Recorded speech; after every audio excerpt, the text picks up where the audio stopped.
got something that I want to. Talking about me, rocking on beat. Talking about walking on my own 2 feet. Oh, you got something that I want to. Talking about me, rocking on beat. Talking about walking on my own 2 feet.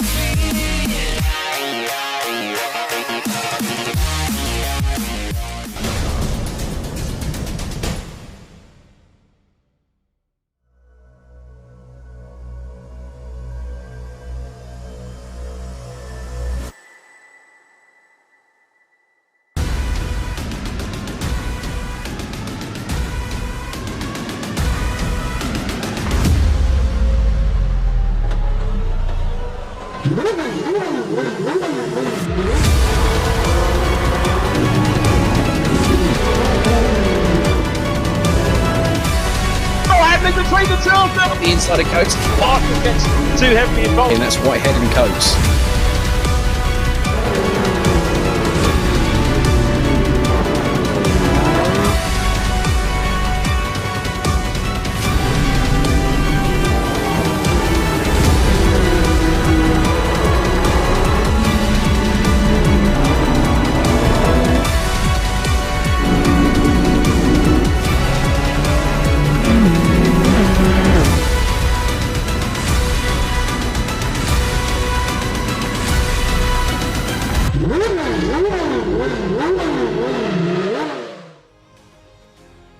Hi everybody, a very warm welcome along to our virtual Brands Hatch for the first round of the second season of official UK Mini Challenge eSeries racing. Richard John Neal here with you, hopefully going to be joined by Nathan Harrison. Nathan trying to get on board with us at the moment. Nathan, of course, the real world JCW champion from last year. So he'll be able to give us a really good insight into the driving and particularly the Indy circuit, which of course is where he wrapped things up last year.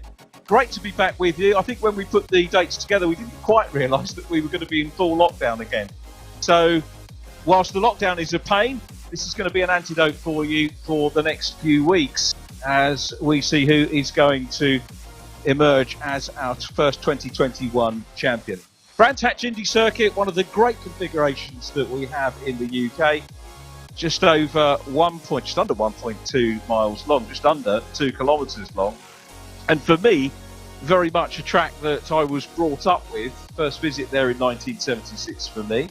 Today, race director is Rich Hayden, as ever. He'll be listening in. Here's our calendar. I mentioned that we've got 8 rounds, and as is sort of traditional touring car style, we stop and start with Brands Hatch, wrapping things up on the Grand Prix circuit on the 6th of March. Now you'll be aware that TOCA have changed, or you may not be aware, TOCA have actually changed their calendar. So the order of this was pretty much in sync with what we were going to have in the real world. But just a couple of days ago, TOCA changing everything around so that we have a slightly later start, and we're hoping to welcome hospitality and race fans back into the real world. But here's our race schedule. 10 o'clock qualifying gets underway, 15 minutes of that. So we'll get to an idea of who's going to be quick over the 8 rounds. Then we go into race 1, 20 minutes long. Race 2, another 20 minutes. But race 2 has a top 12 reverse grid. And that's slightly different from our last series when we had the top 10 reverse. The points are different as well. And don't forget, hashtag Mini Challenge UK eSeries to let us know, who do you want to win? Okay, and let us know your thoughts on how the racing is going over the course of the morning. I know we'll have a amount of regular supporters from last series, hopefully some new ones this year as well, because we do have some new drivers that have come along. But pick up that tag, and not just today, but right the way through the series, give us a little buzz as to how you think it's going, who you think's going to win, who your favourite is, so on and so forth. I'm sure we'll have the regulars, but let's have some new people joining in, being a part of the Mini Challenge eSeries for 2021. Okay, so the first thing that we've got for you to have a look at today is a hot lap video from Ryan Elliott, the sim racer. So let's go over to Ryan to guide us around. Hi guys, welcome back for Season 2 of the Mini Challenge eSeries. My name is Ryan Elliott, driver of the number 2 Mad for Mini Motorsport car. And today, you're going to be joining me for a quick lap of Brands Hatch Indy. We're into Paddock Hill, we go down one gear. Gotta be really patient on the throttle. Don't want to get on too early and push ourselves off into the gravel. Maximise an exit. Down 3 gears into Druids. Waiting for the front to grip up. And flat all the way on exit. Grey Mills 4th in this car, so we brake in a straight line, let the rear do a little bit of work, and then push all the way as far out as legally possible. Go down the Cooper straight, a little lift off, get the front pitched in, smash over the curbs, down 2 gears, then we got a late apex, so we just need to wait, patient on the throttle, and then flat all the way out. Thank you for joining me for a quick lap of Brands Hatch Indy, and I hope you enjoy the rest of today's racing.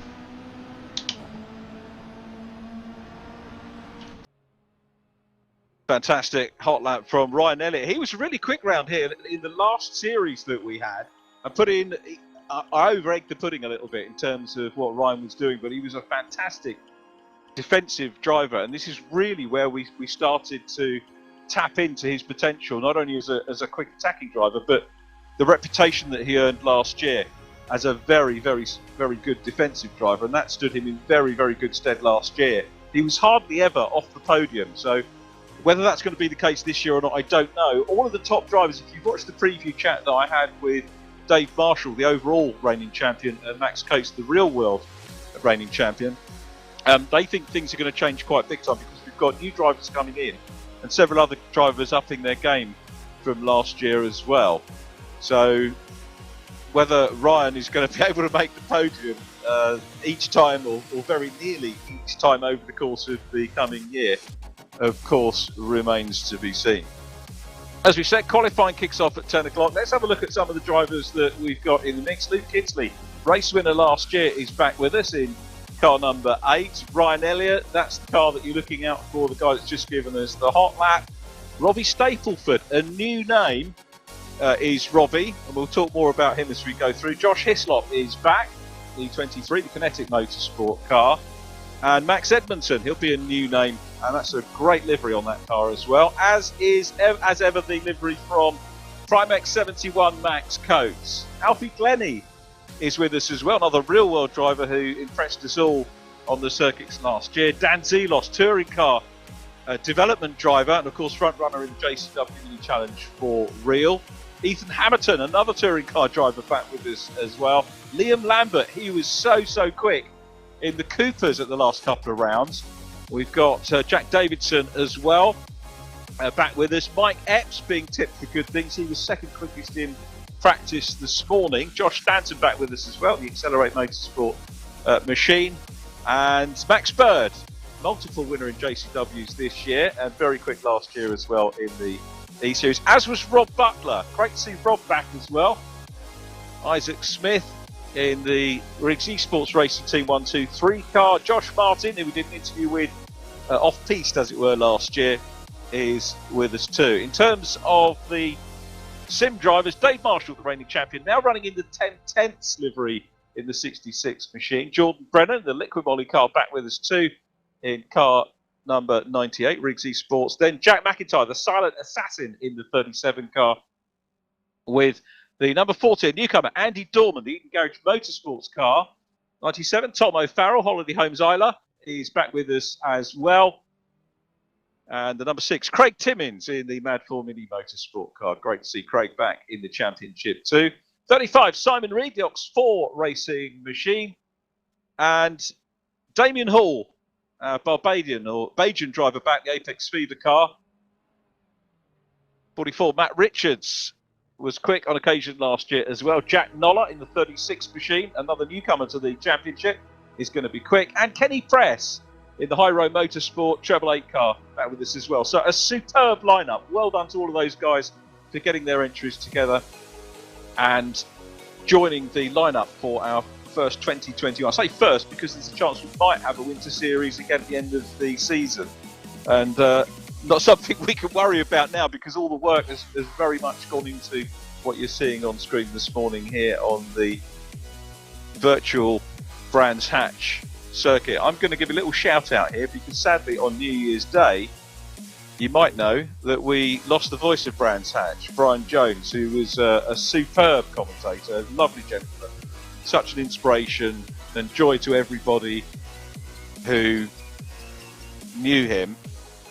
And our thoughts very much with Brian's family. And we remember him every time I see the Brands Hatch Indy circuit, my days as a spectator, listening to him, the golden tones of Brian Jones. He was absolutely superb. Lovely man as well. Not only did I get a chance to listen with him, but managed to work with him as well over the years. And he was a super guy, and he's going to be much, much missed by the entire community. Let's hope that the Brands Hatch Bar or something will be named after him. Talking about maybe changing the name of the Kentigan to the Brian Jones Kentigan, which would be lovely. Sorry to prattle on about that, but the subject dear to us. We're now going to move on to qualifying. The guys are they've been practicing all the way through the morning so far. Server went live at 9 o'clock, and they were having a good practice. There is Andy Dorman, and of course, don't you just love the fact that the conditions are matched? I'm around about 20 miles away from Brands Hatch in real life, and you can see very much as we have on our grass today, the frost is in. So the team have done a super job. There is Dan Zelos in the set. Some people tell me off calling him Zelos rather than Zelos, and you'll hear people saying Zelos and some people saying Zelos, but Dan assures me that it's Zelos. But looking at the entry, it's Zelsport, so I might have to go back to him on that. But he does tell me that it is Zelos when we've commentated on him in Ginetta Juniors, where of course he was a podium finisher, and now very much a race winner and front runner in the real world JCW Championship. Dave Marshall there in the 66 car, the reigning champion, is, I know, looking forward to his driving the Mini Coopers at some point this year. I was hoping it's going to be one of the touring car rounds. And the prize this year, of course, for the sim drivers again is a run or a weekend, a non-Toka weekend it has to be said, in the Mini Cooper Championship, which was very frenetic last year indeed. Some of the drivers have moved up actually from sim racing into the Mini Coopers, and it is a good entry level for drivers to come in. As we look at Robbie Stapleford, now Robbie there in the 24 car, I met for the first time again, talking about Ginetta Juniors, met him on the Ginetta Junior Scholarship, and we're going to extend that story next week about the scholarship. I apologise to Mini fans, but there has to be a crossover from the various formulas.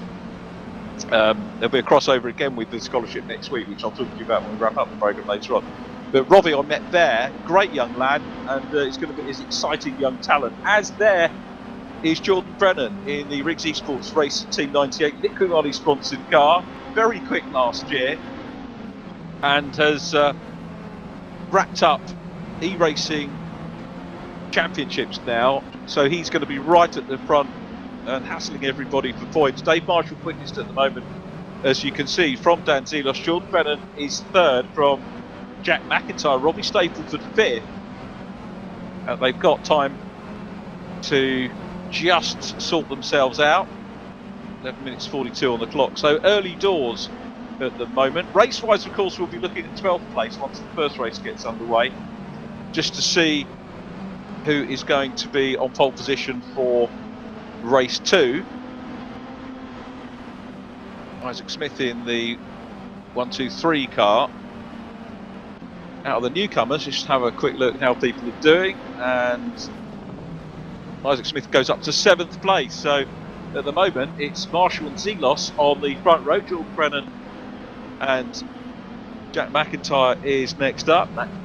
Mike Epps running in 5th place from Robbie Stapleford, then Isaac Smith. Max Bird is in 8th. Matt Richards back with us again, the Sancho sim racer. See if he can pop in a quick time. Okay, coming into virtual pit lane. The races, if you've not seen them before, we will be doing what we did last year, and rather than just switching off at the end of the race, the drivers will come into a virtual park ferme and we'll have a natter with them. Here's Jack Noller, GT Omega RPM Esports Enter car, coming into pit lane to have a little bit of a break. The drivers have more adjustments that they can make this year. So you watch Max Coates. Max has done a heck of a lot of work behind the scenes on this championship once again, I said it last year, I'll say it again, and he'll be embarrassed on the playback, that he actually puts a number of championship coordinators and administration people to shame, really, the amount of work that he puts in, the amount of detail that we've had from Max to put this together. I've worked on several championships over the years where we don't get half as much information as we get from Max on the championship, which is great for him. Running 9th place, as you can see, busy chasing Robbie Stapleford at the moment. Isaac Smith will be looking to depose Max, and another Max Bird at the moment is in 11th place, trying to claw his way up into the top 10. Points wise, things differ slightly this year because we've got slightly less races. We did or intended to do 4 races per event last year. This year, as you see from timetable, we're down to 2, and 1 point for pole, 1 point for fastest lap in each race, 20 points for a win, 17th, 2nd, 15th, 3rd, and so on down to 1 point for 15th place. So in theory, things are going to be a lot tighter than they were last year. And I think Dave Marshall was at pains to point that out. And it's Marshall still on provisional pole from Mike Epps, Dan Zelos 3rd. Then it is Josh Martin 4th place.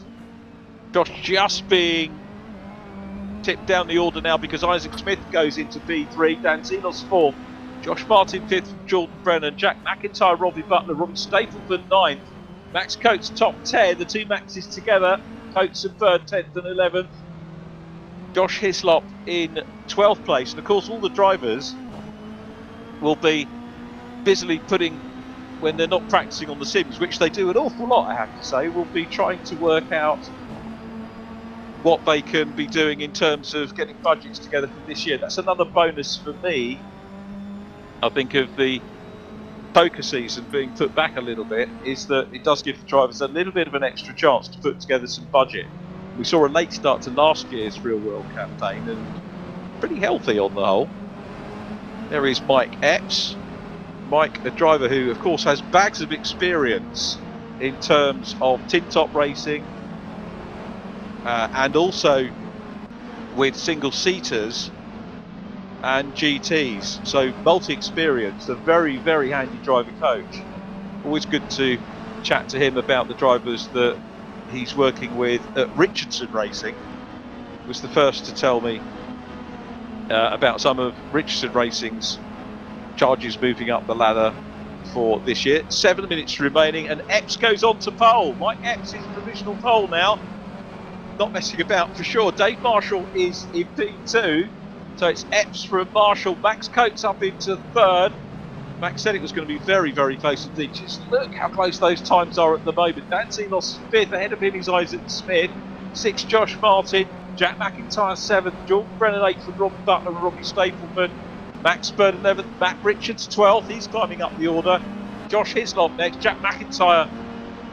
Here he is going well. And superb stuff from Edmondson moving up the order as well. Max Edmondson, so another Max in the mix, climbing up into 5th position. So Jack McIntyre, just when you look at it, you've got multiple winner last year, Luke Kingsley down in 17th place. So Dave Marshall's prediction that things were going to be so much closer this year, very much spot on. 6 minutes to go with Mike Epps at the moment on provisional pole. Here is Max Edmondson, top 6. This is a super performance. I dare say that these youngsters, the newcomers coming into the racing, you're going to feel the nerves a little bit here, but doesn't seem to be showing from Max Edmondson. Goes into Paddock Hill Bend, down that dip, climbing up in towards Druids, goes past Josh Stanton. Josh giving him a bit of room, which is nice and respectful from the driver of the 99 car. And Max Edmondson looking to try and move up further in the top 6. Still Mike Epps top of the stack at the moment, 50.01. Jack McIntyre now 2nd place. So Dave Marshall finds himself at the minute on the 2nd row of the grid. We've still got time for that to change. So there is Josh.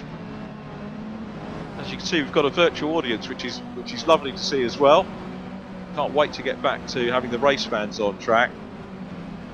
Last year at the Mini Challenge events, we obviously covered the Sunday racing on ITV live, but being in an ITV bubble, we weren't allowed to mix with any of the paddock. We weren't allowed in the paddock because we were kept in our own bubble. There's Tom O'Farrell, the Holiday Homes Isla entry. Geographically, if this was real world, he would be the second longest traveller behind Damien Hall in the Apex Fever 246 car. But good to see Tom back with us. There is Kenny Press in the treble 8, just going along Cooper Straight. And that was Dan Zelos going past him.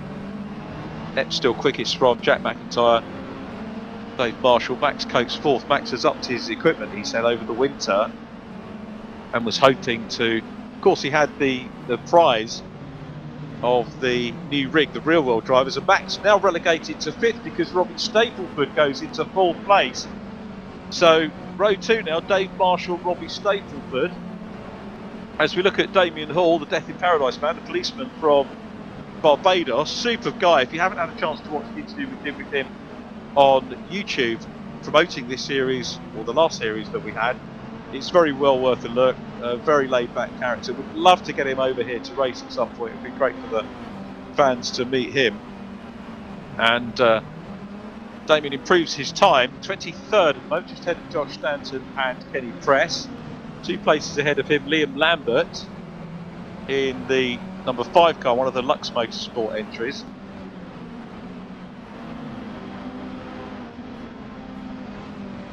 Three minutes 19 remaining. The first race incidentally will get underway at 10:20 if you need to nip away for anything. So 20 past 10 for the first race. A very quick turnaround will be happening then. So Epps from McIntyre and Marshall still the order at the moment. Robbie Stapleford is in 4th, Max Coates in 5th. An improvement from Andy Dorman. So Andy still working hard, the Eden Garage Motorsports driver, up into 18th place, dicing with the likes of Ryan Elliott, Luke Kinsley and Ethan Hamilton. So as I said, there is dicing to be had all the way down the order. It's a very, very tight, close field with 2 minutes left on the clock. Josh Hislop goes quicker. Jack McIntyre pops in a slightly better lap as well. It's Epps from McIntyre on the front row at the minute. There is Dave Marshall. Dave with Jordan Brennan right behind him in the Liquid Molly car. Let's see whether Dave can make this one a quick lap. Goes across the line, does improve, goes up into P2. So we caught the end of that lap from Dave Marshall. Runs the curbs a little bit there. Does Dave, coming up into Druids. One of the difficult things, of course, is finding clear track when you've got such a huge entry on this, which is probably the shortest circuit that we use all season. I can't quite remember off the top of my head on the length of Knockhill circuit, but that is for sure another tight one for the drivers to maximise the space in qualifying, as Isaac Smith goes into P6. Rob Butler 7th. Great stuff from Rob, but it's Robbie Stapleford now is the pole position man. So Robbie Stapleford from Mike Epps. Dave Marshall down to 3rd, Jack McIntyre 4th, and Robbie Stapleford, here he is. The driver, as I said, we met on the Ginetta Scholarship this year, has been doing very good things in e-racing. Impressed us greatly as well at the scholarship, got through to the final day, and impressed very much on track, and indeed the other 2 points that we assessed over the course of the 2 days, fitness and media. And you'll hear that when we get to, I'm sure we will get to interview Robbie. I'm sure he's going to make a podium, but he has set the provisional pole lap at the moment. Mike Epps is 2nd, and we're on board with Max Coates. So coming down into Graham Hill Bend, which is one of the areas of the track you'll know that you have to be careful of track limits. Along Cooper Straight again into Surtees, the left-hander, then into McLaren. That continues round here into Clearways. Max working hard here to try and move up from 5th position. Let's see whether we can do it. Goes across the line. Don't think that's an improvement for Max, so stays in 5th place. He's got Jordan Brennan breathing down. The Jordan's sharing track with Dave Marshall. A little bit of an off for Josh Stanton there on the grass. Get out of the way of the drivers coming through. Will Josh. There is Jordan Brennan at the moment in P6. Still improvements going on. Robbie Stapleford on his last lap did well. Brennan coming into pit lane might have to content himself here with 3rd row of the grid. Isaac Smith currently behind him with Rob Butler. Max Edmondson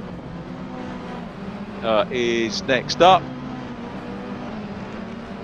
Checkered flag as the drivers now will get the opportunity to complete their laps. Jack McIntyre is in P4. At the moment will cross the line. So that concludes our qualifying.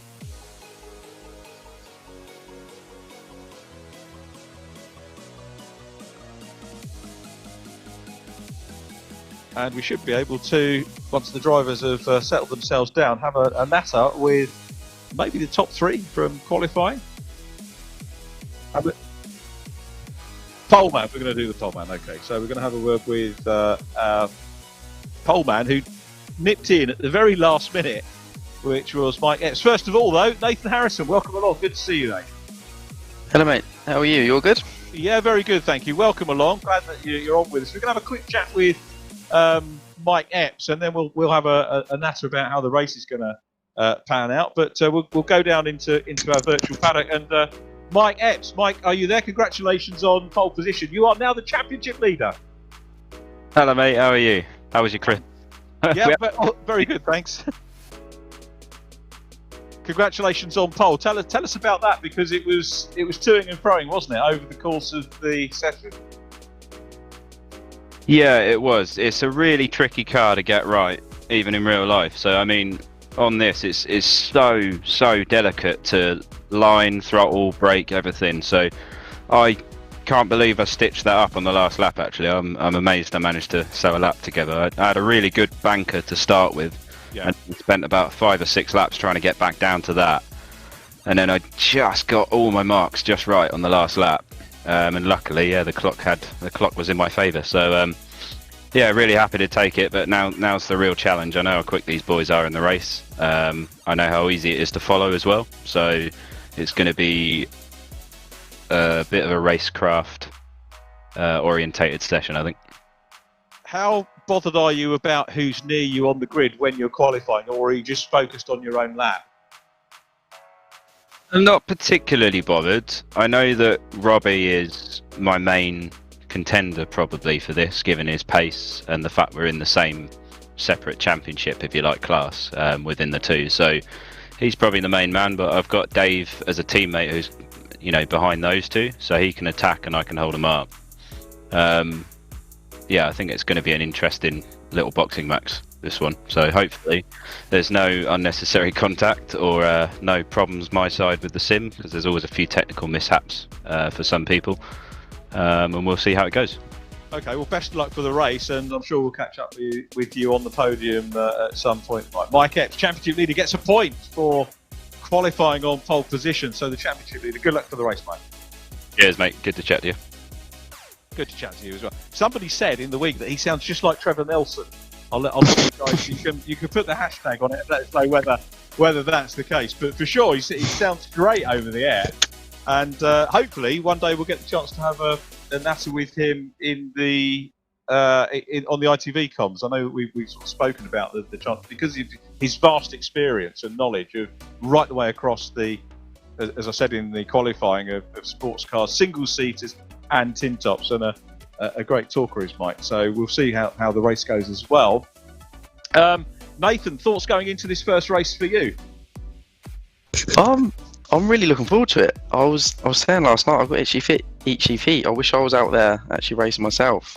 I'm really looking forward to it. My money is on Mike, to be honest, as I've known him. Well, he's an experienced real racer, and he's good on the simulators as well. So I think it's going to be an interesting race for sure. Have you done a bit of esports yourself? What's that? Sorry. Have you done a bit of esports racing yourself? No, I haven't. To be honest, I've never done any simulator racing whatsoever. But I was watching it back last night, clips and stuff, and it really does look good. But yeah, no, I haven't done anything myself. Yeah, the one thing we don't want to do is lose you from real world racing to sim racing. No. Well, in a minute, it's not looking brilliant. Hopefully, we can try and get out on that grid for this year, but we will see. We keep chipping away at it. That's the main thing. That's all we can do, to be honest. Is that for touring cars or back on the minis again or something? Yeah, for touring car. I think mini. We're done with mini now. We've done what we wanted to achieve in mini. Yeah. So yeah, I think we've got to move on to the next step, which is ideally British touring car. So we will see. It'd be great to see you out there, and it would be, well deserved to get you out there. We're getting ready to go here. The red light sequence is underway.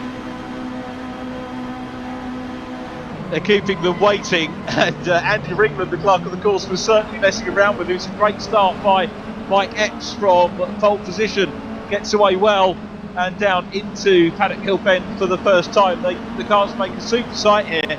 Dan Zelos exploring the outside lines in the 45 car, but it's Epps who gets away from Stapleford.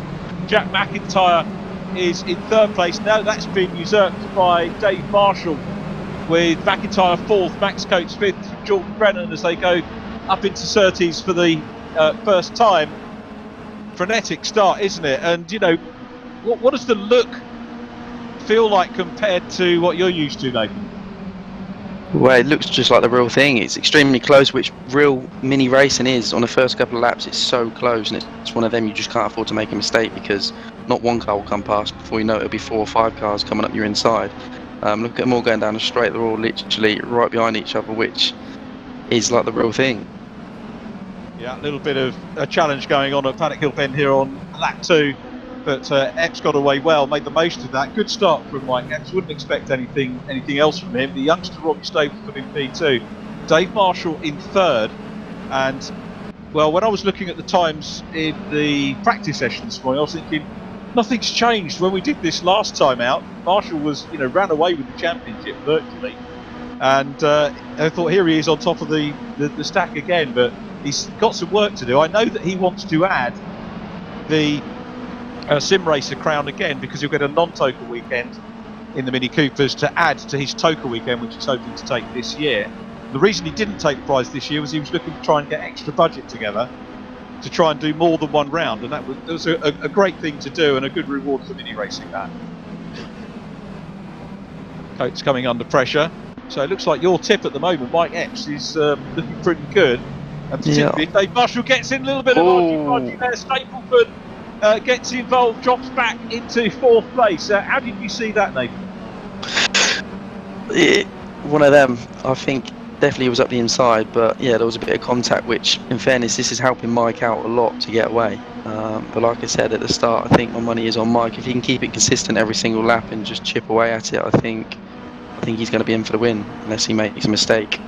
Another bit of contact there. Just to let you know that we do have Andy Ringland is our real world racer, and he's the clerk of the course for this, a fully qualified clerk.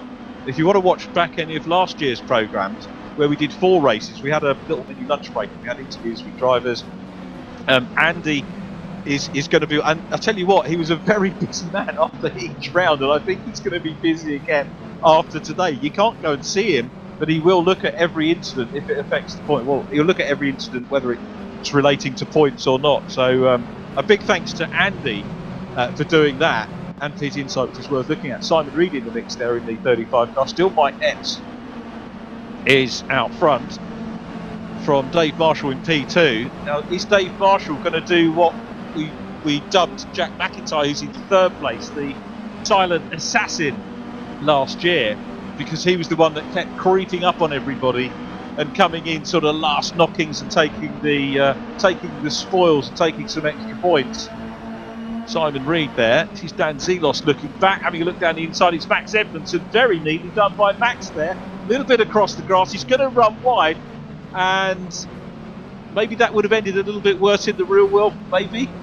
I don't fairness to Danny, he used his head there. He backed out a little bit and got the cut back, which is something you would do in the real life racing. So That was a clever thinking from Dan there. Max Edmondson right across the grass. If it was that slippery, maybe would have carried a bit more momentum through the exit of the corner. I was perhaps thinking, but super dice going on between those two. Robbie Stapleford busy chasing Jack McIntyre at the moment across the grid line. So this is the Brabham Straight. Complete another lap. Very nearly already a quarter of the way through this first race of the season. Mike Epps is the race leader from Dave Marshall. We're on board with the fourth race car looking to third. Wide line here coming up into the hairpin. Tucks back in. Was there a little nudge on the back end there? I think there was, yeah. Yeah, just getting close. Nothing to dislodge the car, and in fact, if anything else, Robbie's lost a little bit of ground due to that. So Andy Ringland, he's certainly going to be busy watching all of this footage. Dan Zelos still there. Max Edmondson back in front of him. That Richards and Max Coates are ahead of them at the moment. Coates back in 8th place from 5th on the grid. So Max has lost a wee bit of ground, and a challenge on here again. This is great stuff from Max Bird now challenging Dan Zelos. This is just like the real world, because these two both race winners in JCW. So what are your thoughts, Nathan, on these two guys? I think there's a bit of competition here. Who can be the better sim racer? So I know if I was in that group there, I'd want to get past them both for sure. But like you said, they're both really good runners in the mini challenge. So it'll be interesting to see who comes out on top in this little battle. Great move by Josh Martin to go through, and the Dean Martin back car goes through. Josh on the driver we spoke to in the out of meeting scenario, as it were, and had a chat with him last year, and that's available to watch on YouTube as well if you want to find out a little bit more about the drivers. And Josh makes up that position, so good stuff from him. As you can see though, Matt Richards with Max Coates, so this is the battle for 8th position. Coates in front at the moment. Max really would prefer not to be getting defensive. So I think Andy Ringland might be having a word after this race. What do you reckon, Dave? I totally agree with you on that one. Some argy-bargy going out there for sure. I think it was, to be perfectly honest, this is the first race of this season, and you're going to get that, and it will be a case of them having to calm down. Know that Andy is got an awful lot to be able to do, and there will be penalties for drivers if Andy feels they've overstepped the mark, so they will do that. And it's a professional championship. People are paying to enter this, so it's only right that the rules are stuck to absolutely superbly. Ethan Hamilton trying to get involved as well, and Tom O'Farrell. Tom running in 19th place at the moment, so out of the points. Liam Lambert's come through. He's in the points, by the way, 15th place on his debut. Had a good. I haven't had a chance to.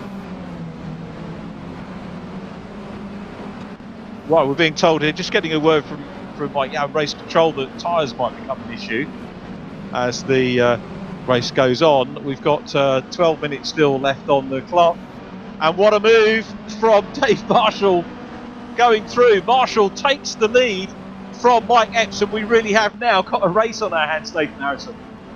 I think if Mike's got any, he's got to go back in on him. Otherwise, he's going to drive away. I think he needs to make a move again, and hopefully, if he's got any sense, back him up into the pack to make his life a bit easier for the rest of the race. Yeah, this is kind of what we saw Dave Marshall do last year, and he's under more pressure this year, but he seems to be soaking up. Both of these guys, of course, very, very good coaches. If you're needing some sim coaching, oh look at the it's just getting it all squirrely there. Is he just trying too hard? He's got nothing to. It looked like he dropped a rear wheel. It looked like he dropped a rear wheel on the grass then. So Marshall is away now. He'll be happy, won't he, to see that and just try and get away in the 66 car, the 10/10 coaching machine this year. And he's away as we watch Matt Richards still trying to close down on Max Coates, not that far away. Max, I don't think, having to get too defensive at the minute, down in 8th place, which would be 8 points appropriately here for Max Coates to kick off his season. So Marshall out front from Epps. Going to try and have a quick look at my timing, see if we can work out who's got the fastest lap of the race. We'll come back to that. It's only 1 point this time rather than 5 that we had last year. Jack McIntyre still in third. That could be the story now, whether Jack McIntyre can close down on Mike Epps, third place driver, the silent assassin, looking to try and close on Dave Marshall. The points, as I said, 20 points for the win, so it's not a huge extra amount of points. So there is more work to be done right the way through the course of the season. Here is Matt Richards again, closing down on Coatsy. Interesting to see the pictures online of Coates' garage, completely covered in snow yesterday, and probably is again this morning. Richards to the outside line. Max will know that he's there if Richards can maintain the grip around the outside and grab the inside of Graham Hill, but he can't quite do that. Max Coates knew that was the case, Nathan. Definitely, he knew that. He's not silly. He definitely defended going well into turn one, which is what you would do if you've got someone close behind you. Tom O'Farrell from Ethan Hamilton. Tom's having a really good run here as well, and Ethan Hamilton, who was up in the touring cars for my solitary round that I covered. David Addison was away at I think it was Spa last year, so I managed to do the touring car commentary for ITV, and Ethan was returning to the class then. So a number of touring car drivers in the mix here, and this is a really good benchmark for the likes of Tom O'Farrell to be racing against top line drivers and acquitting himself very well indeed. Back with the battle for 8, Max Coates and Matt Richards, and again the Isla car of Tom O'Farrell runs a little bit wide, so some pressure there. Ethan Hamilton and Reed go through as well, so Simon Reed, the Oxford racing car, goes through as well.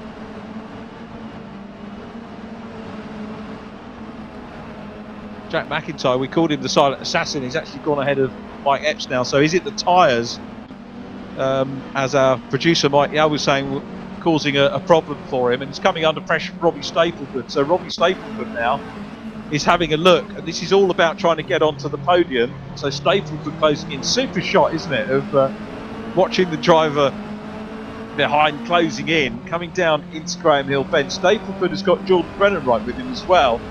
And Jordan certainly no slouch, an esports champion in, I can't remember which series it was that he won. Might have been a single seater one, but running well. Nathan as champion. Oh, I was just about to say, this is what you can do, isn't it? You need to go out wide there at Clearways. The wide line at Clearways is the racing line, isn't it? But that leaves you prone. It does indeed. Mike now, considering his pace is definitely dropping, he's got to literally sit on that white line and hope for the best.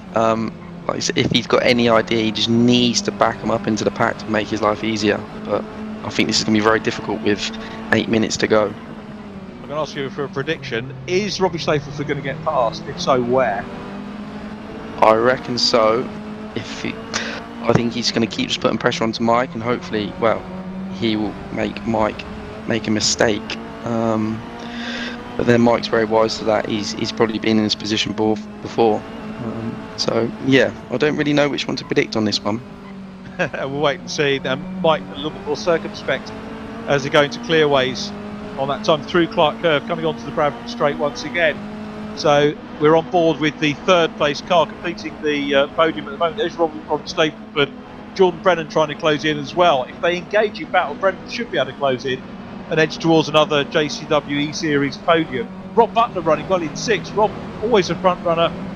Maybe we'll be getting to the reverse grid scenario at the moment. Probably time to start thinking about that.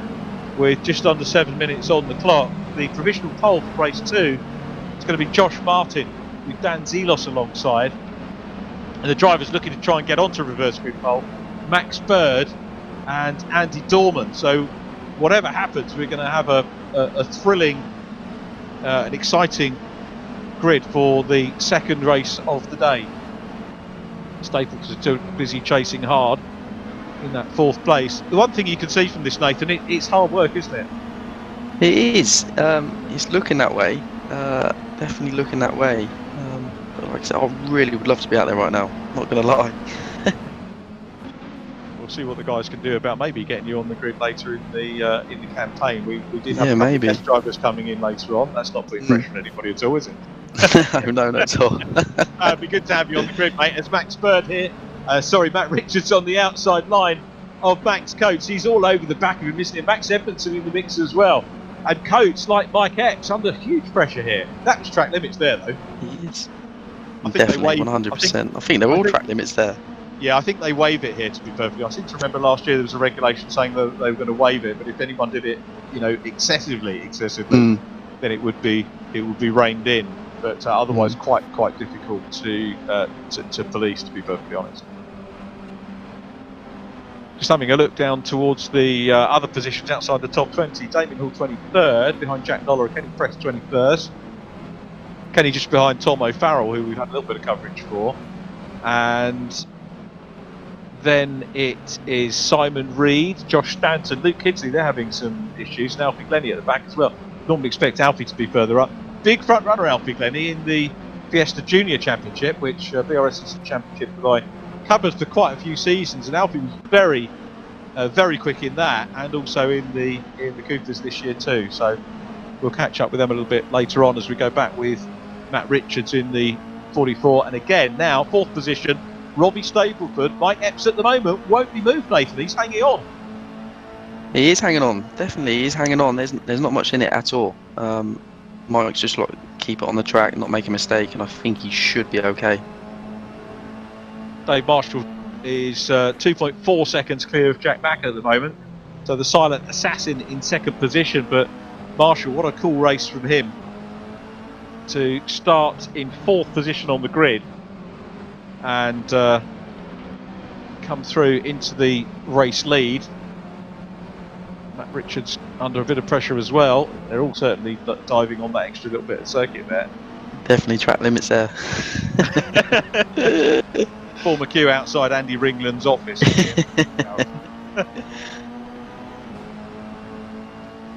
Yeah, it looks like the wheel trim's come off. So these guys are really getting stuck in. I'm not sure whether we're going to see Robbie Stapleford in Ginetta Juniors this year. As I say, he was vying for the scholarship. And that could mean one of two things. It could mean that you've got a little bit of budget, but you're hoping for the help from Ginetta if you can win the scholarship to go through. Or it could be that maybe he'll go and race, go and race something else. He might concentrate on his esports or go in another junior formula. But the fact that he was at the scholarship and put on such a great performance at the scholarship, Robbie Stapleford, hopefully he will find people to work with. And a lot of companies now, with the vaccine and everything else coming out, a lot of companies are starting to think about how they're going to promote themselves and use their hospitality budgets, once we come out. And hopefully this will work for you, Nathan, as well, that companies will say, you know what, we're fed up with being locked away for a year. We actually want to come out now, get involved with some talented young drivers like Robert Stapleford, like you, Nathan Harrison, and put the money where their mouth is. Come out and just start enjoying themselves, if nothing else. That's something they can do, isn't it? Fingers crossed, yeah. Like I said, it's been difficult times for a lot of people due to this COVID and stuff, and for sure it's affected me with a few of my partners. But like you were saying there, hopefully everyone's going to be sick of being locked away and want to come out and enjoy watching some racing and be wined and dined.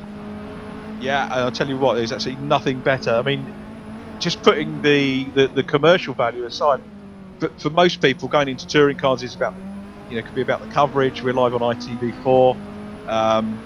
When we're allowed spectators there, it's Premier League football-sized crowd. Aside from that, the people that do come along and get involved stay with it because they just enjoy it. Never mind the commercial success of it. It's just such a great thing to be a part of the family. That's the thing. Like the year I done Clio's, so I experienced like the full shebang with all the spectators there. The atmosphere on a touring car weekend is second to none. There's thousands of people, there's loads of things to do throughout the weekend without even just watching the racing.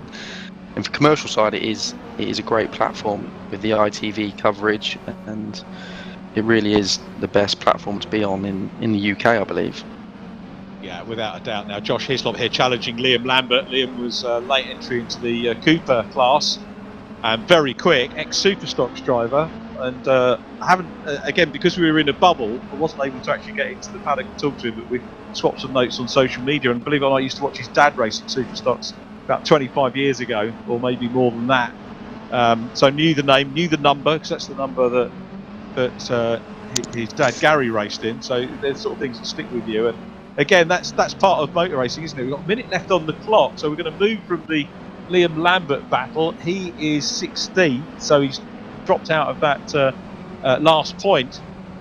And Mike Epps is still fending off Robbie Stapleford. So is it going to be the last 2 laps that sees Robbie maybe get up onto the podium? It's still Dave Marshall, the race leader, 2.6 seconds clear of Jack McIntyre in P2. And then Mike Epps in 3rd place under some massive pressure. Great work from Epps to get pole. Great work early on, but the race not really panning out for him.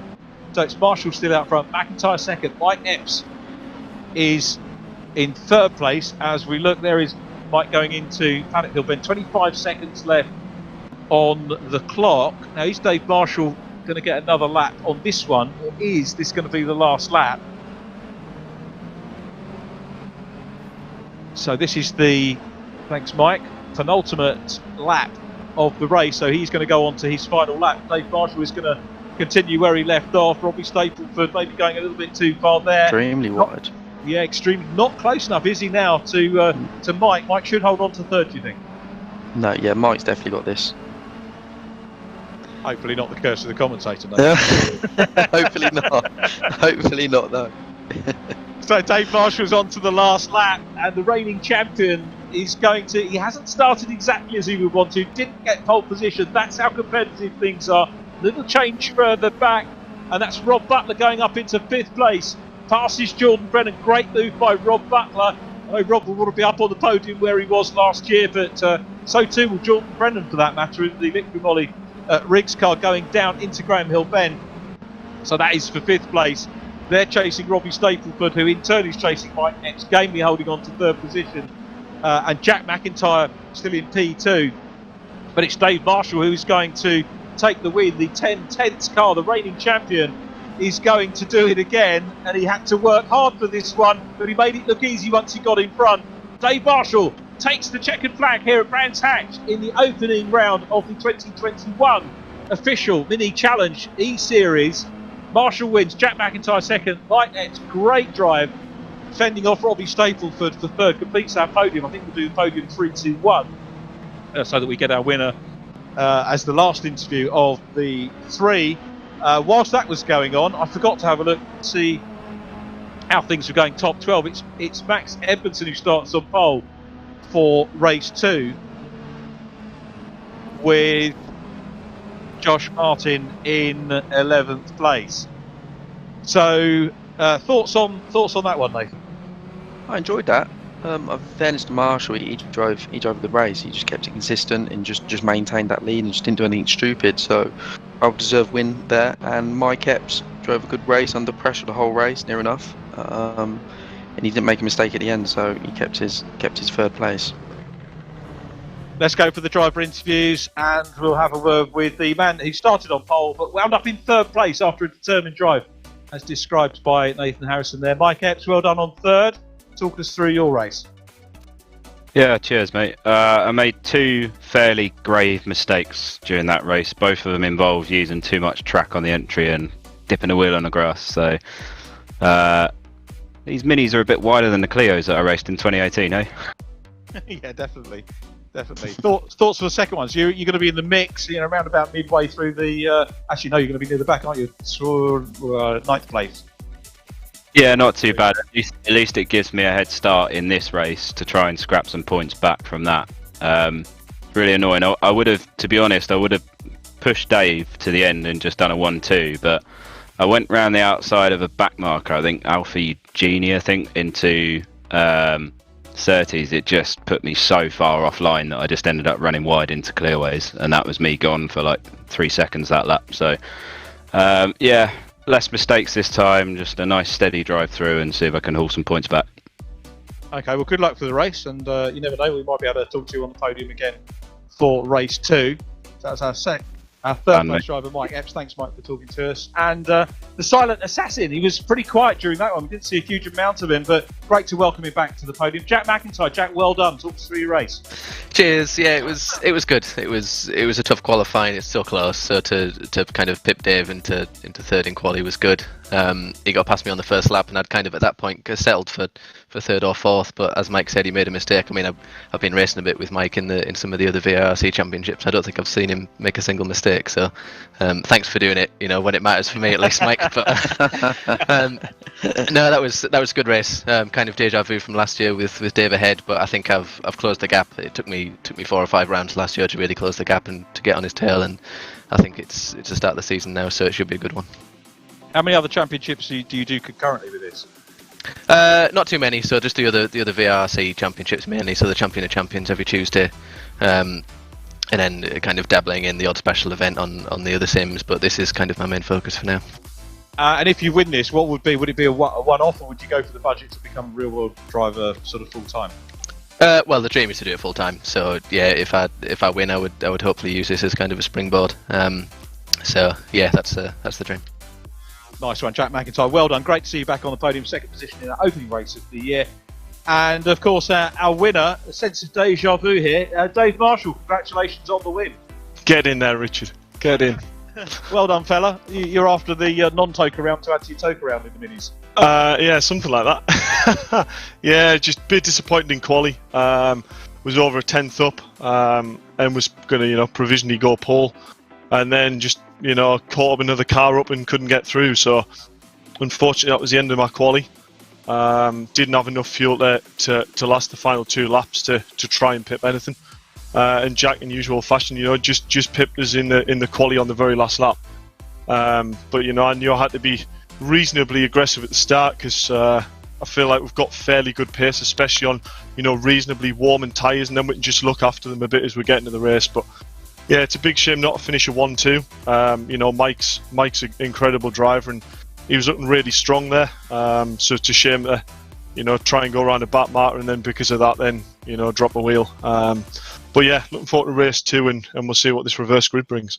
It is very much closer, isn't it? You said in the interview that I did with you and Max Coates in the week, it is so much closer this year.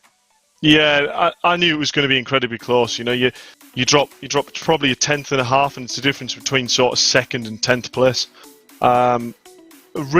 Race wise, the cars are quite a bit easier to race. I feel, they're a lot more consistent on the brakes, but yeah, it's lending itself to be a very tight season.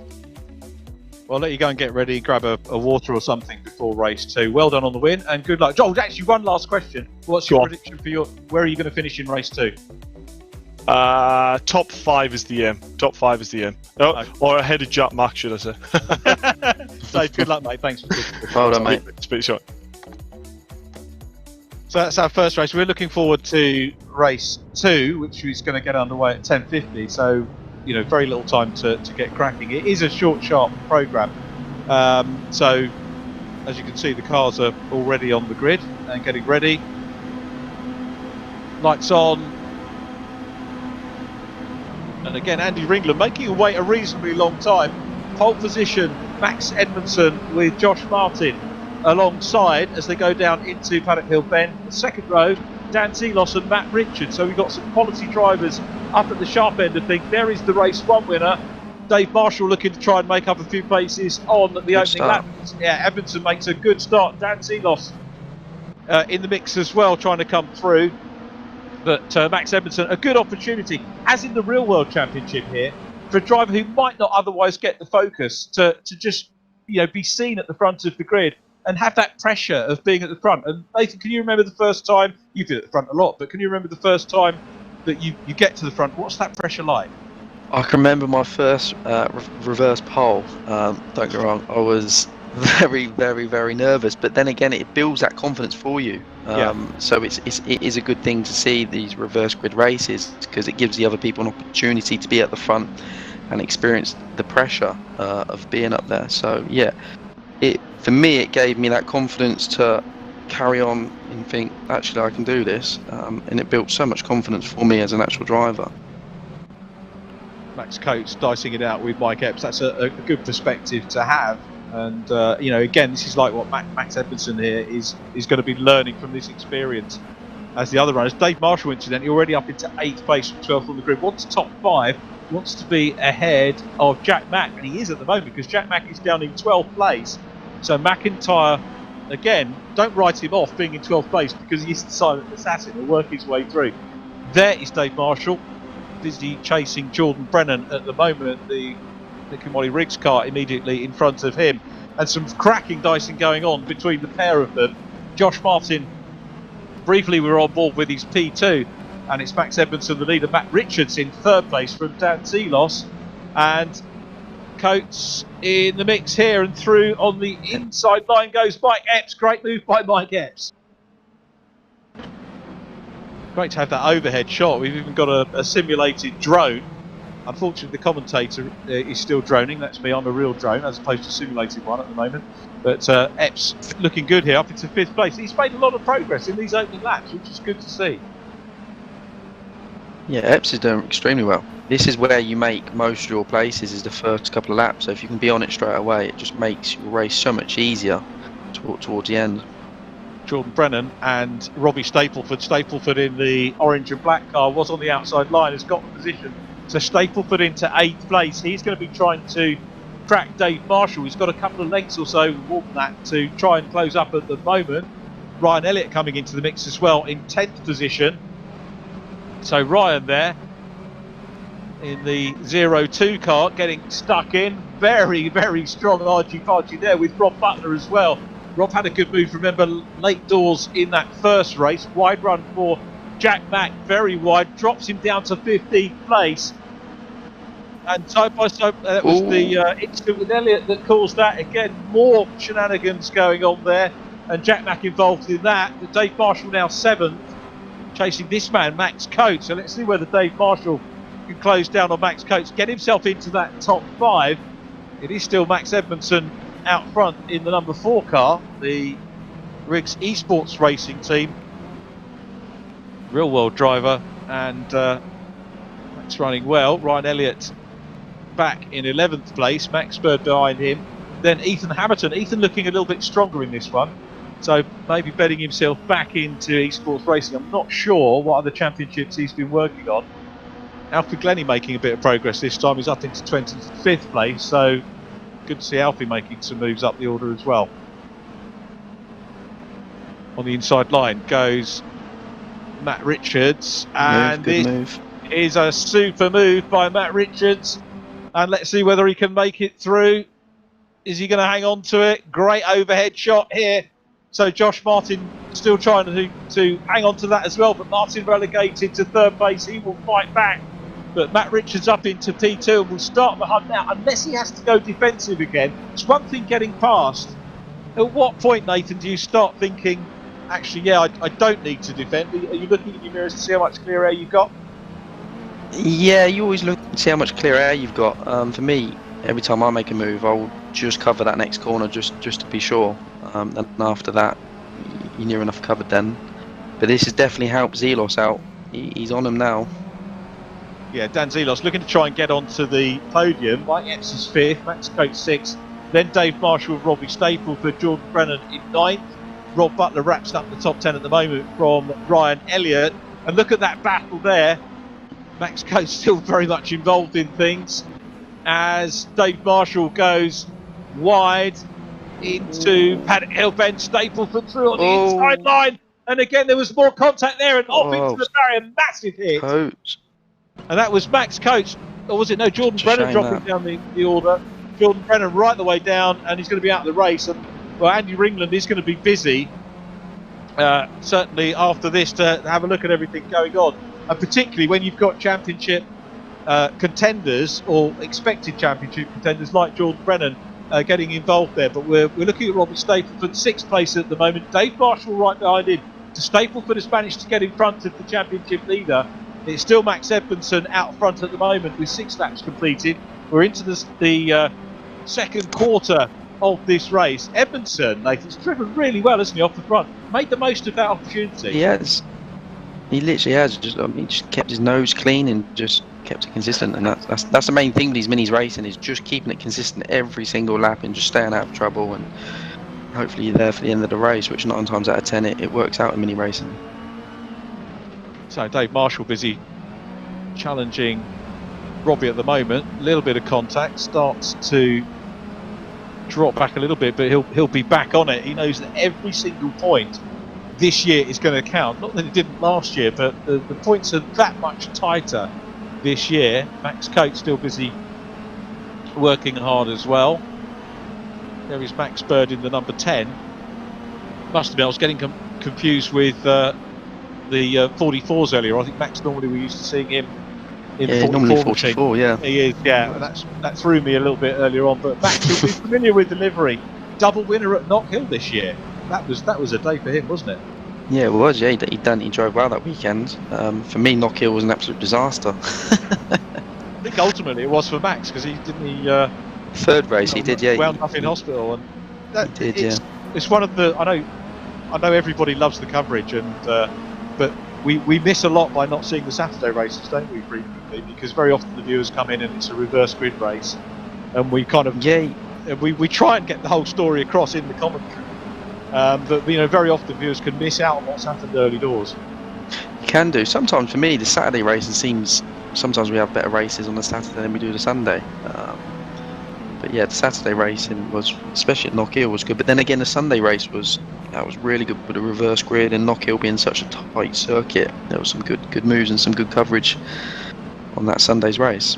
Yeah, I always love the visit up there. It's to be honest, there aren't any tracks that I dislike going to. I mean, they're all good. They've all got their little quirks and areas which provide some super racing. So, yeah, looking forward to Knock Hill. It's my birthday weekend this year, so to make sure I'm not hungover on the Sunday morning. That's the key. So Dan Zelos, 4th position at the moment. Josh Martin in front of him. So this is the 4th place car trying to close down on 3rd position at the moment into Paddock Hill Bend. And Dan Zelos here, just having a quick look. Where was Dan?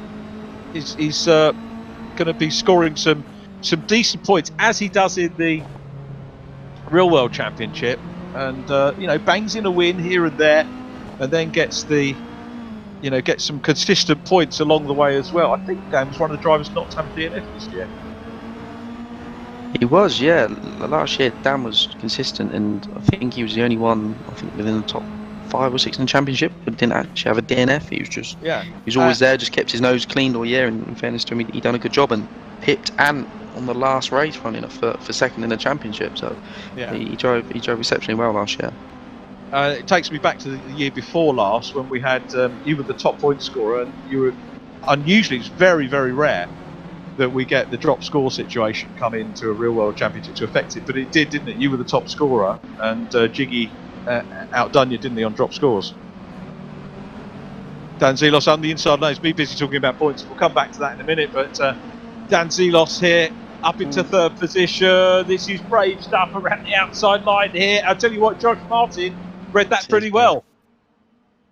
He did. He's not giving that place up easy, is he?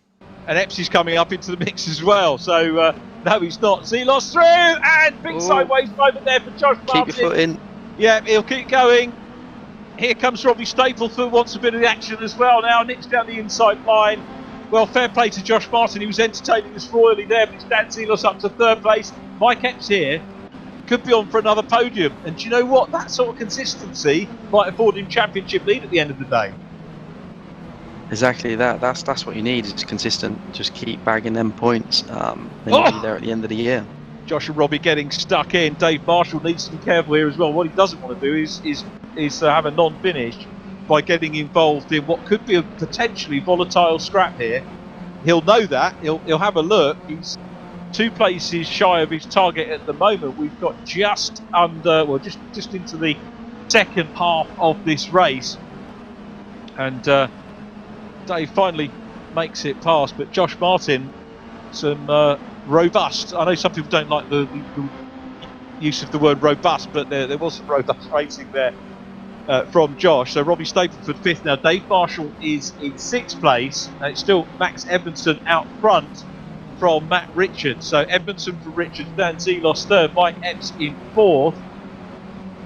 Epps with 3rd place in the first race gets 15, so it'll be 28 points, 29 because he gets a point in pole position. And Dave Marshall gets 20, so 30 points for Dave Marshall, potentially lead the championship here. I'm going to try and do the maths as I go along and work it out. And so on board with Mike Epps, looking really good here, and on for perhaps another podium. I think he is. I think Dan will be wise to that. I think Dan's just got cover his line, and he should be okay. So Edmondson crosses the line, still in lead position. I haven't seen a lot of the race leader, but a super start from him, and he's held his nerve for over half this race so far. This is the Epps-Zelos battle now, and Epps down the inside line, superb stuff. Good move. Oh, Mike, Good yeah, move, brilliant move into Druids, and teed him up and gets up onto the podium. Brilliant stuff. Very last second move, but it all worked out for Mike Epps. Yeah, great start, and up onto a podium. So at the moment, the only driver potentially to have had 2 podia out of both races, which is going to be a pretty mega result for him if he can hold on to it. There's no reason to suppose that he won't. So let's have a quick look to see where Jack McIntyre is. He's down in 14th place, which is going to be 2 points. So McIntyre's going to be out of contention in terms of the championship lead. Dave Marshall's still in 6th, which is 10. And Mike Epps is currently on for 15, which is 31. So Mike Epps potentially championship leader. And again, that's all subject to confirmation. I have to make that caveat with my maths as we watch Max Bird. Still the 2 Maxes, Max Coates and Bird, the other Max Edmondson out front, and still ahead by 9/10. And Bird and Coates, as they would have done in the real world, still getting very well involved here. So up into clearways they come again, and you can see here that Coates unable to take that wide sweep because that would have left the door open here for the Sussex youngster to nip on the inside line of the Yorkshireman. There is the Bluebird Developments car. Looking forward to starting to get a list of drivers that are coming back to various championships for this year. Have a quick look down the order. Andy Dorman, another newcomer, 17th at the moment. Damien Hall up in 16th, ahead of Josh, just behind Josh Hislop, who in turn is behind Jack McIntyre. Liam Lambert 18th from 35 Simon Reed. And then Tom O'Farrell, Jack Noller, Kenny Press, Josh Stanton. Jordan Brennan, I think, managed to recover from his moment. Luke Kinsley and Alfie Glennie away, and Ethan Hamilton not with us, sadly. But 5 minutes remaining on the clock. What are your thoughts on the race leader here, Nathan? Do you think that Max is going to hang on to it now? He's being closed up on all the time, so he might have a bit more pressure. He is slowly coming down. I think it's going to be interesting between Richards. I think he's going to give it full beans and try and take that win. Got to have a crack at it for sure, but this is a very close battle that we're looking at the moment. Again, coming up Halewoods Hill and in towards Druids. Max Bird losing a little bit of momentum, closing up again under braking as they come into Druids. Max Coates busy having a look at Ryan Elliott in 9th place. Rob Butler is the car immediately ahead of them, a little way down the road. Dave Marshall up into 5th position now, ahead of Robbie Stapleton. So this was the achievement that Dave Marshall was hoping for. Made the prediction that he wanted, well, not the prediction, he hoped for or aimed for 5th position and to beat Jack McIntyre. At the moment, he's on course to do that. 5th place takes him on to 11 points. Depending on fastest laps, championship tie between himself and Mike Epps. So now Max Coates has a look down the inside line here, and a little bit of a barge on. Ryan Elliott goes through. Max Coates through into 9th place. That was a good move, very, very, very late, but he made it work. With that contact in the real world, would that have been a penalty, or would the clock? It's a hard one. Definitely a hard one. I think you'd definitely be called up to the clerk of the course, and I think there'll be some footage to be shown, but I think you might just get away with that one. Yeah. So Ryan Elliott then now has to try and get back because Max Bird took the opportunity to go past as well. Ryan Elliott running in 11th place. Jack Davidson is 12th. He's the driver trying to hook himself onto those guys. 3 minutes 48 left on the clock. Still Max Edmondson leading from Matt Richards. 3/10 on the clock between P1 and coming 2. down. And this is it. This is the battle for the lead. The gap has come down. And Max Edmondson newcomer to our championship, has held on superbly. Matt Richards, of course, we know is quick. And a little mistake there, I think Edmondson will be feeling the pressure here. Let's see whether Matt Richards can do anything as they come along the Cooper Straight into Surtees. We're on board with the second pace car. Matt Richards, you can see, can afford a slightly wider line. This is the racing line that he's going for, and that could give him more momentum onto the Bradford Straight. Let's see whether that pays for him as they come through the Clark Curve now, onto the main straight, up the gears, getting closer and closer to the race leader. Is there going to be a gap? Not on the inside. Goes to the outside line again, might give him a little bit more speed to carry on the exit of Paddock Hill Bend and perhaps up towards Druids. Let's see what he can do. Nathan, talk us through the options here for the chaser. He's done it. Ooh. Sorry, cut across you there. Yeah, I've been in that position before, going around the outside, and sometimes it works and sometimes it doesn't. So that's the thing in this opportunity. You've got to try anything you can, because Brands Indy is such a difficult track to try and get past anyone. So if there's any opportunity, you've just got to go for it. And it's bringing Mike Epps into the mix now. This is a three-way battle for the lead. Dan Seeloff still in fourth place.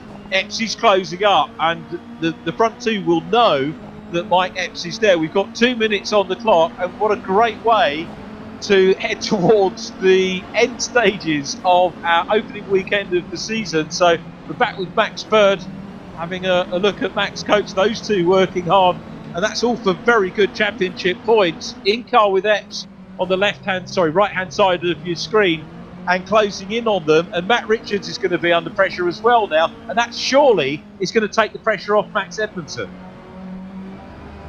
If I was in Mike Epps' situation now, I'll just let them both fight it out and try and take full advantage of one of them making a mistake and just coming through, because Mike's in such a good position now of getting good points. He just can't afford to make any mistakes.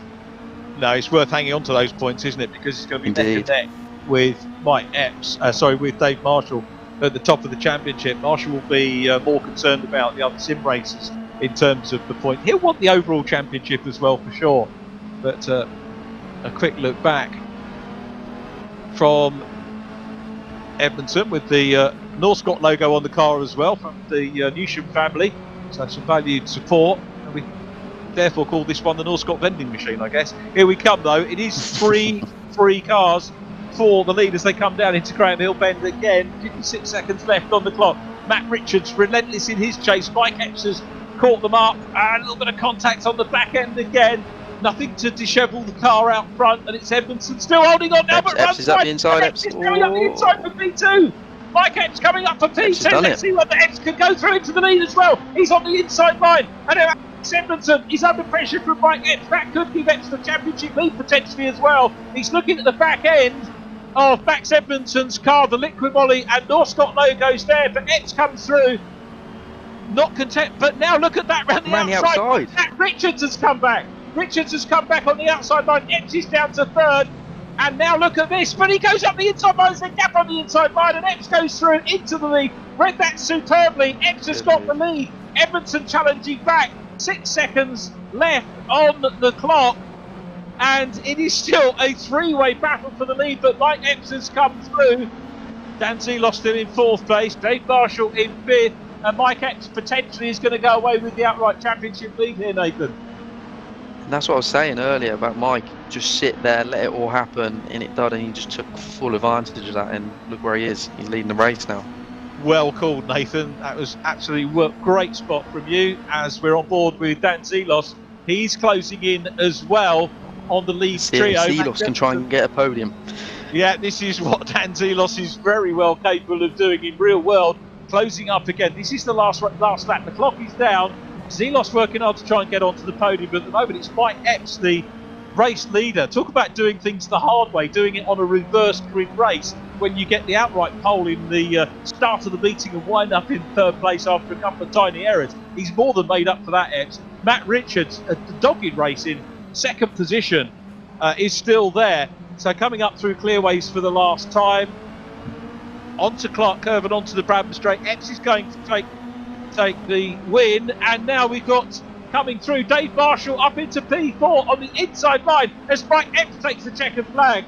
It's Matt Richards second. Max Edmondson completes the podium, super podium for Max Edmondson. Dave Marshall into fourth. Dan Zelos down to 5th on the last lap. We were talking about him getting on the podium. Robbie Stapleford comes through in 6th place. Josh Martin 7th from Rob Butler. Max Coates 9th, stayed ahead of Max Bird. Ryan Elliott 11th from Jack Davidson. Then Isaac Smith, Jack McIntyre. Jack was in the points in 14th, and Josh Hislop completing the point scorers in 15th place. Damien Hall next, a good run from him ahead of Andy Dorman, Jack Nonna, Tom O'Farrell, and then Simon Reed.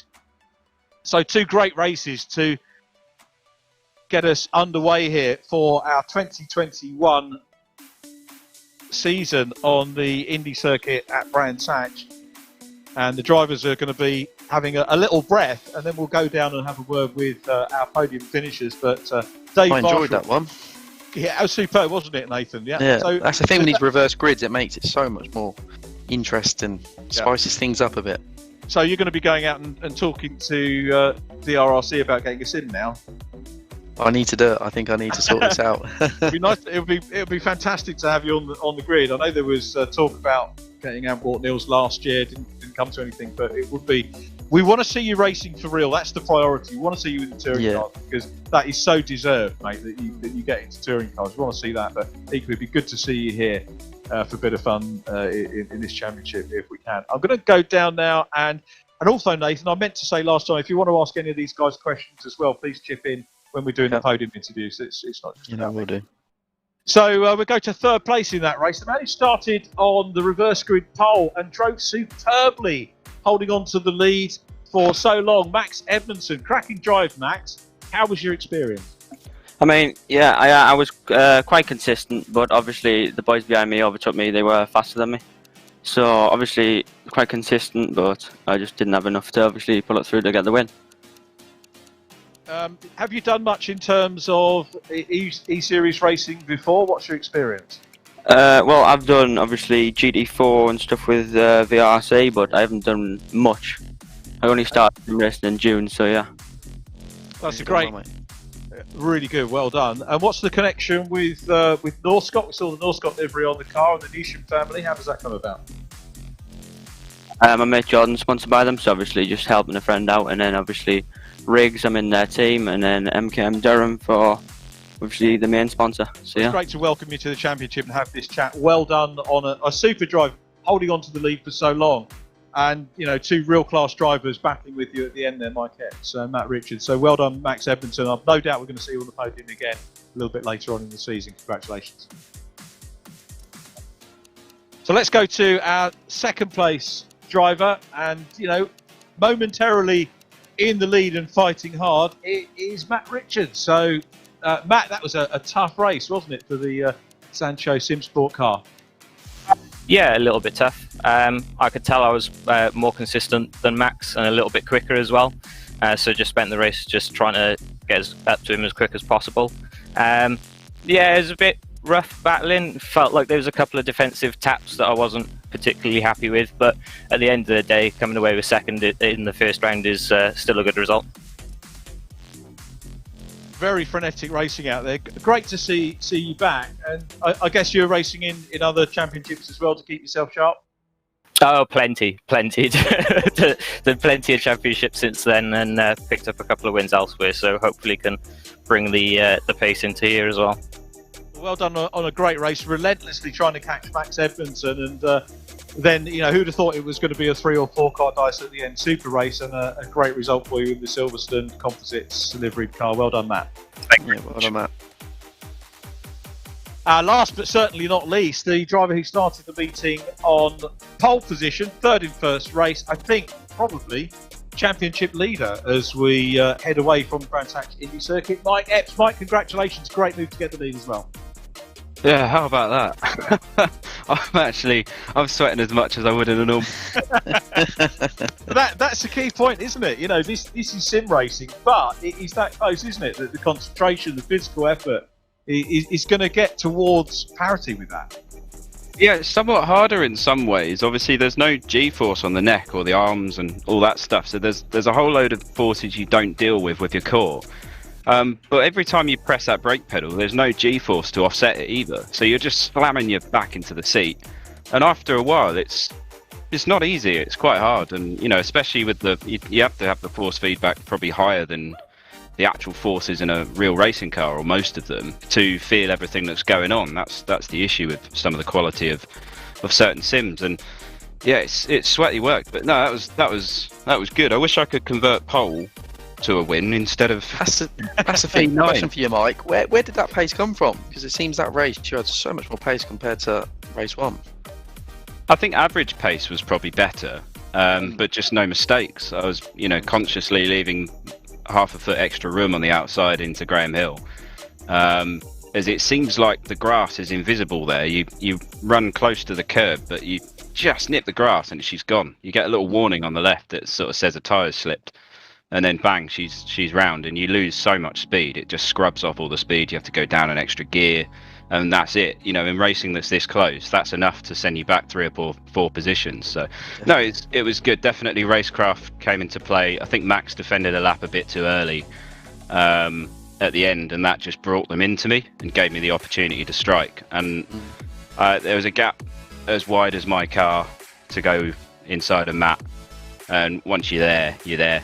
So it was either do it or don't do it at that moment, to be honest, and that's what sealed the race win, I think, for me. So no, I'm super happy. Massive thank you to 10/10's coaching team. It's me and Dave Marshall together. He's been an absolute dream to work with, just to get me up to speed in this car and on this sim with a season of experience. Yeah, I think together we're going to be a proper force during this season, and I'm really enjoying it so far. I think you're both leading your respective classes, aren't you, in the championship as well? Yeah, perfect. So now we need to go and do another 1,000 laps at the next track, like everyone's doing on the servers. That is the one potential issue I might find, is once lockdown ends and I'm working as a coach in real life and potentially driving as well, I might not find enough time to drive sitting still, so to speak. So yeah, we'll see how it plays out, but yes, it's certainly a great start. Shame about the mistakes, but not bad considering I first drove this car in this sim a couple of weeks ago. So that's great. I was going to ask you actually about how does the real job sort of get in the way of practicing on the sim, and obviously we are in lockdown, and the TOCA championship, we know the TOCA series has been put back to May, which is a pain for people like me who are, it means we're not going to get any work income for another 2 months. But if everybody's safe, obviously it's worth it. But when do you think, what's the word on when tracks will be open again for coaching and things like that? Do ITV not give you furlough, Rich? Come on, surely. Contract, you get paid for what work you do. Yeah, it does massively affect things. Anyone that looks at my iRacing stats will see that I did a ton of races in April, May, June, and then as soon as the tracks were open, we all tried to fit a whole race season condensed into a 3-month period, and anyone who is involved in that will echo my thoughts on how relentless that was. I think I did over a month's work straight at one point, at different tracks, doing various work, instructing.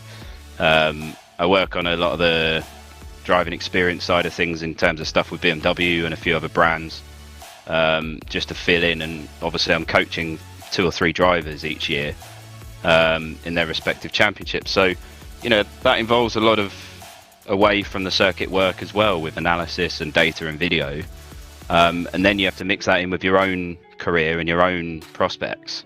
It's a busy lifestyle. It's very busy. So I think definitely this lockdown I see as a chance to do lockdown 1 correctly. So I definitely didn't do lockdown 1 correctly. I slept in a lot and wasn't as active as I should have been. Whereas this time I'm sort of, it's easy to slip, but I'm certainly making more of my time.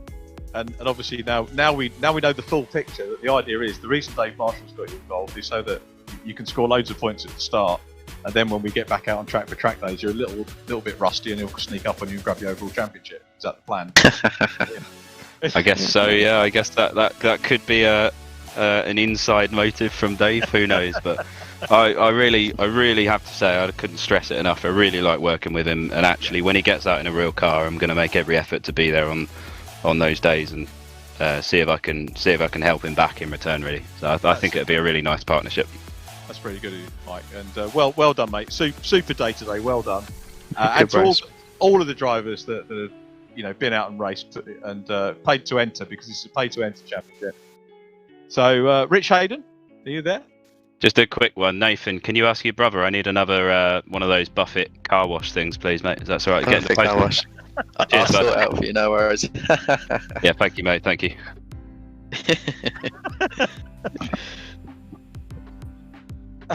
So anyway, congratulations, Mike Epps, on taking the winning race to the reverse grid race. I remember coming through from the reverse section. He was third from the back of the reverse section, having finished third in race number 1. Remarkable stuff. Matt Richards we heard from too, who was in second position, and Max Edmondson first podium in the official UK Mini Challenge eSeries. Don't forget that you can, and I should have, we were sort of overcome with action all the way through that. One of the things I should have kept on about was the hashtag Mini Challenge eSeries, and letting us know who you wanted to win, who you're supporting, and let us know as well your driver of the race for each of them, or driver of the day, and we can announce that next time out. Nathan, any thoughts before we disappear today? Oh, we got Rich back with us as well. Rich? Hello, good afternoon. Sorry, I was doing some admin in the background. Sorry about that. Good opener for you. Absolutely fantastic, eh?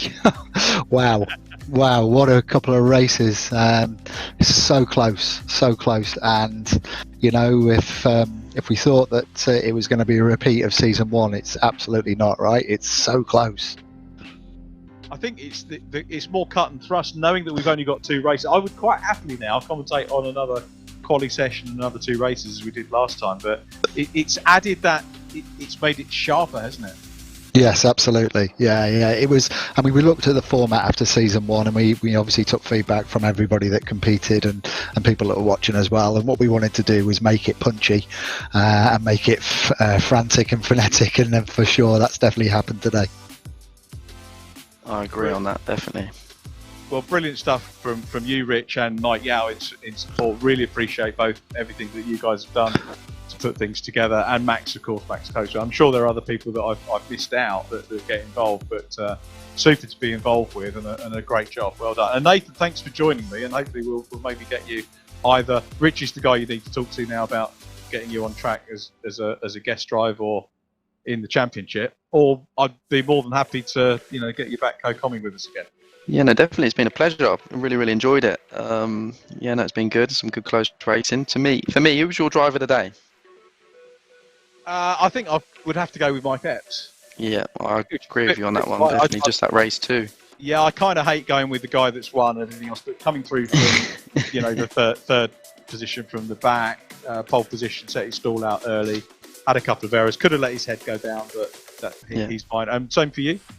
Yeah, no, I agree with you on that one. I just think that race 2 just summed it up for me. You just let it all happen and just took full advantage of it. And he's come out with a win. But yeah, and he drove well and didn't make any mistakes in that race too. Yeah, I've got for me, there's 2 guys that really stood out. The 2 youngsters, Robbie Stableford and Max Edmondson, both new to the new series. Both really quick guys, extremely quick, well. And did great. Yeah, definitely. As you saw from, I'm going to ask Mike in the background. I don't think you'll hear him live, but Mike, did you have a driver of the day?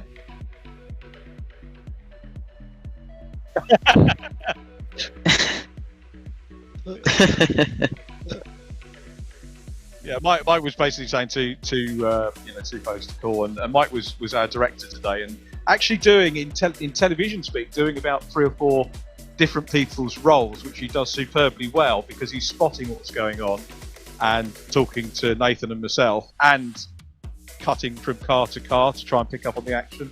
So he's got 3 or 4 PCs set up in front of him. He's an octopus. He's got eight hands.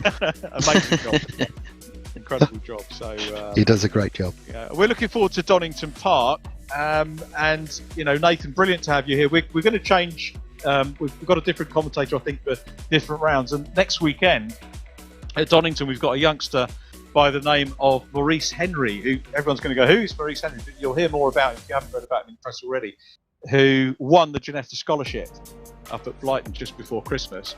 And when we were doing the media panel, this youngster comes in and he starts, telling us about himself and what he knows about Janetta and everything else.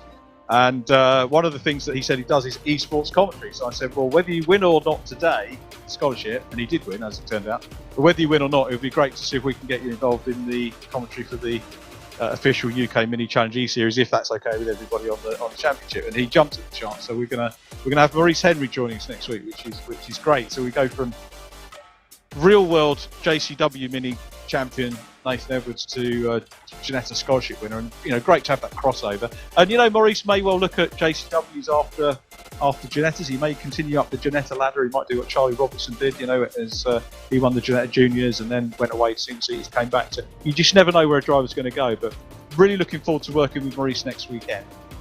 But for this week, it's been really good, Nathan. And so come back again, Nathan, and let's do it. And really, the best of luck. If there's anything we can do to help you with touring car contacts for sponsors or anything like that, then please let us know. I know you know other people that are involved with the broadcast team as well, but if there's anything we can do to help you out, then please shout.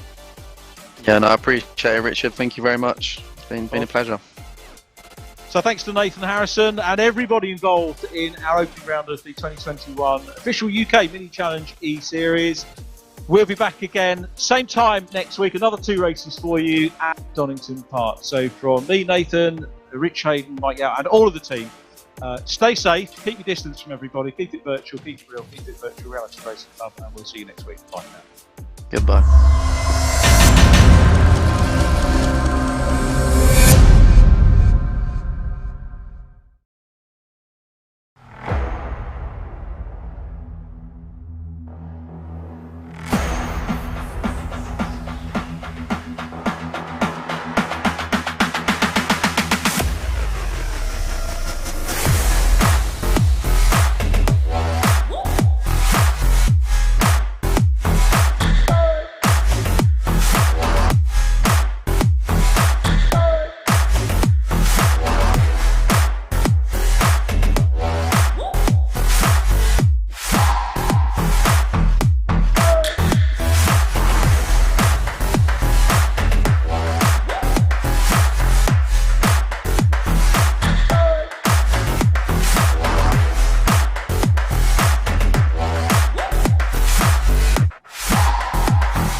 Between the two of them, the inside of Coates, Barker gets too heavily involved, and that's Whitehead and Coates.